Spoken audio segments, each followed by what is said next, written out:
First off, it was a special day for our program outside of the ball game, and having the ribbon cutting in the Hall of Fame Club, and Frank and his family being here to take that in.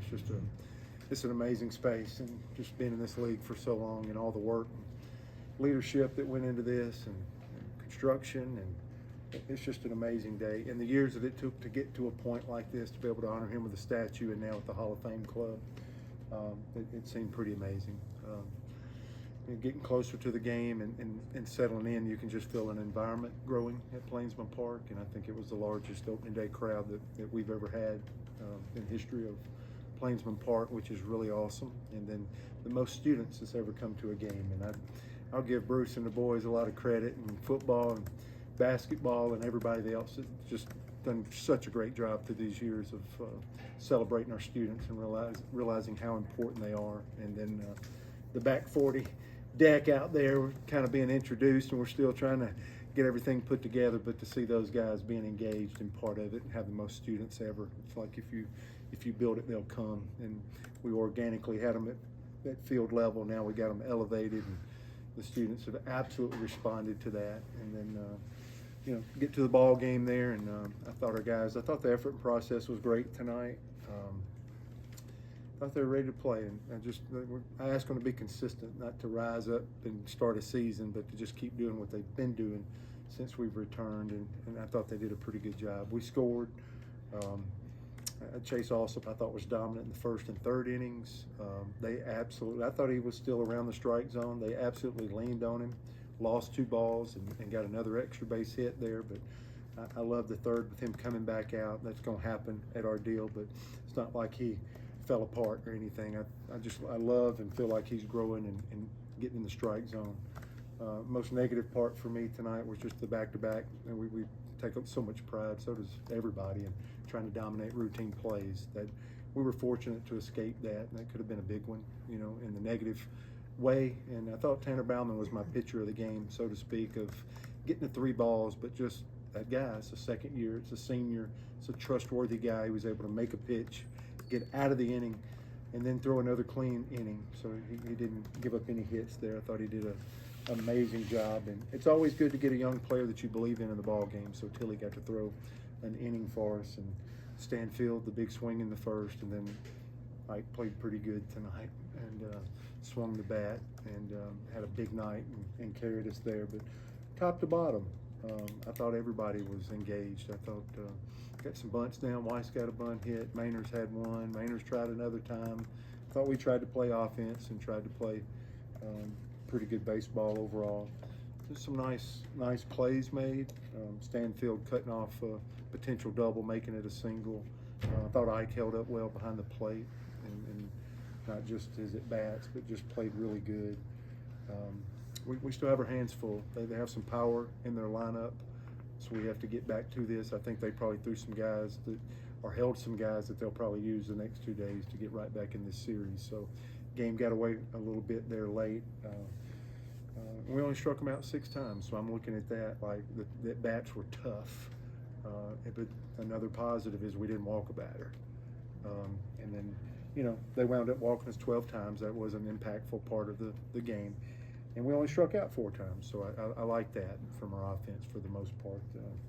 Did a pretty good job of evaluating strikes and balls for the most part, especially for an opening day this early in the season. If you got a question, just raise your hand. We'll start with Michael in the back. Coach, very first game of the season, obviously with the bats.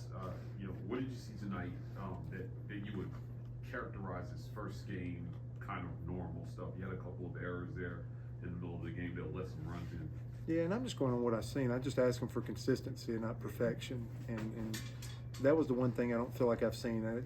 There's something always about it as a coach when it comes back to back. So just be able to take a breath and hopefully get past that and can settle a little bit. It just put us in a fragile spot. It was nice to have a senior to be able to come in there and do a good job. But all in all, like I say, I think I started. I'm evaluating effort and process more than results here. I think I'm in a good place with this team. They've earned that with me so far, and I thought all that stuff was in the exact right place. So it's good to have a little adversity. It's going to come, and we're going to get laid into, and that's our sport.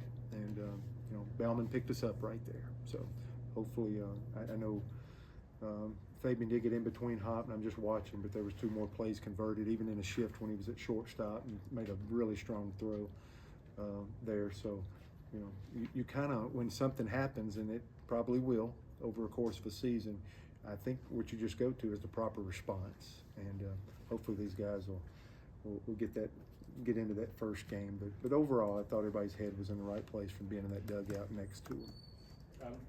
Just with Ike, I mean, you know, there was a lot of talk going into the season of, you know, he's kind of improved his push on the ball, so to speak. I know you mentioned just sort of seeing how he'd hold up at the plate while also having catching responsibilities.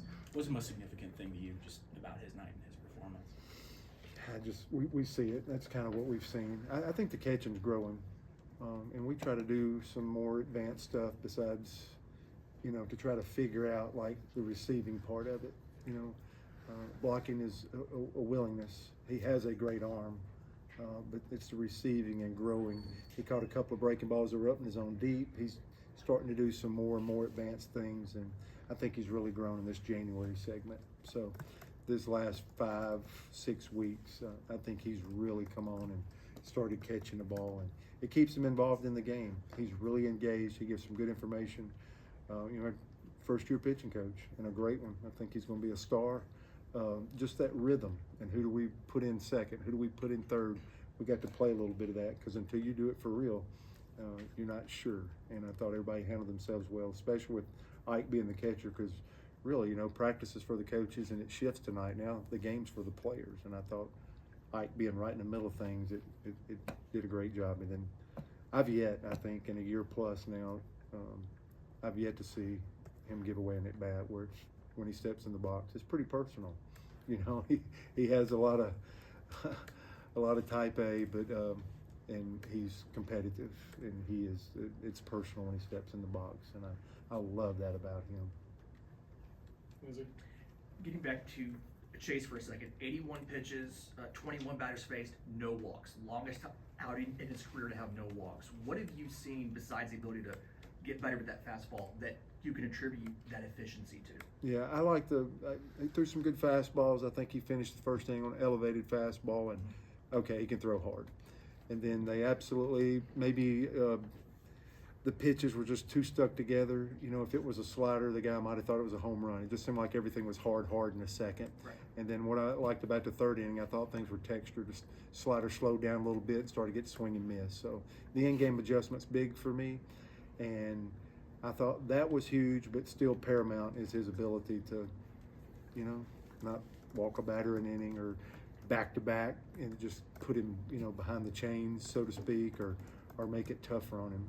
If he can absolutely keep trying to find the strike zone, even if they have some good passes time to time, we'll navigate that so much better, and he can keep growing and take the next step. So I think that's great for him getting out of there without a walk. And look at adjustments, look at that second inning and see if that stuff was blending, or it's really too soon, but that's what I thought I saw. And I thought the slider slowed down a little bit in the third, swing and miss started coming, and got back on track. So it was good.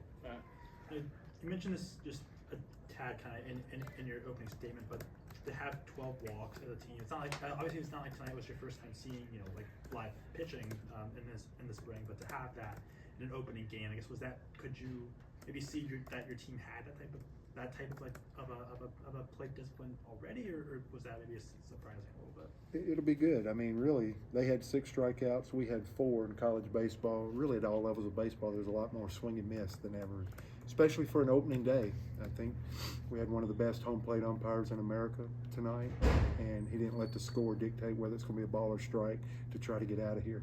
If it was a ball, he called it a ball. If it was a strike, he called it a strike, and he controlled the strike zone from the start of this game till we walked off the field. And then, you know, players like that, coaches like that, and now we can respect it. Now we can keep growing and getting better, because it never changes what a ball and a strike is. And that's what I like, the professionalism, and it is connected to having somebody back there. It's absolutely one of the best at his craft, and it allowed our guys to continue to. This is opening day, so every one of these at bats and every ball that crossed their eyes today, you know, they're trying to sharpen, if you will. And I think, like I said, I don't usually pump the umpires. I just thought it was such a good strike zone this early in the year. That's really important, really, for both sides. For both teams, I think, grew with the evaluation of the strike zone in a real game, and I appreciate that. In the back. Coach, what are you telling your players after a long off season? You guys jumped early, scored 7 runs in the first 2 innings. What's the approach going up to the plate? Yeah, I do it every day. No, we're just trying to have a good at bats, and what I think will carry us has not been able to score 7 runs in the first couple innings or whatever. It's the ability to evaluate the strike zone, and then we just need to get to what's important, and those are the things that you're teaching, trying to breed consistency and try to come back out and see if we can just try to be consistent, clean a couple of things up, and talk about a few things. But yeah, the evaluation of strike zone and not riding a roller coaster because it's such a game of failure, but just trying to breed some consistency through the ranks, and it's going to be okay. If everybody will just evaluate the strike zone, not try to do too much. Like I said, I like us offensively, and I don't think people have us maybe where I think we are offensively, but one game's not going to be the measure of that or be the telltale sign of that. But I'm just focused, and I feel good, at least for one day, the ability to evaluate the strike zone from that standpoint was good. Last one, Mike. Coach, do you have an update on Mason Manners? He took a scary pitch to the helmet there. Yeah, that's really good to bring up, and it was something new that they'd put in, and so I needed some umpires' help to understand that. It's kind of concussion protocol, and the positive that you can do there is you can put anybody in the ball game, and they're not coming in the lineup. And like Mason was able to go back in, so it's like the guy never ran for him. And what that did is it allowed Dr. Mike Goodlett to get back there and do a real evaluation and it not delay the game. In the past, you've sat there and you've made sure that the student athlete's good before you put him in the game. So I haven't been part of that one yet. So I needed some help, and that's why I kept going out and asking questions. And so I think Cade Ballou ran for him, and then Mason was able to go back in the ball game, and we just told him to be honest if he developed a headache. But it's nice when you got a doctor on site and the trainer's not the only one. We were able to get back to the game, and we had a doctor be able to look at Mason before he went back out in the ball game. So that's a new type speed up rule and a concussion protocol to try to protect and make the best decision possible for a student athlete. And I thought that's what it looked like. That's probably what it looked like if you see it again. And most of the time they run down. I don't know if that was a fastball. I think it was a breaking ball, but when you saw Mason kind of wander off and go to one knee, 2 knees, and then his head went to the ground, I think the umpire thought we needed to activate and get him looked at good. And that's what they wanted. They wanted to feel better about it by really getting him looked at. So that allowed us to run a guy, get the doctors to look, and get him back in. So I thought that worked. So to be pretty clear, good. it was the umpire that stopped the game and Yeah. felt like he needed to be evaluated. He said, I would love for you to can you put a runner in, and then if he can go back in the ball game, but take a closer look for me. So I thought he handled that pretty good. Thank you, Coach.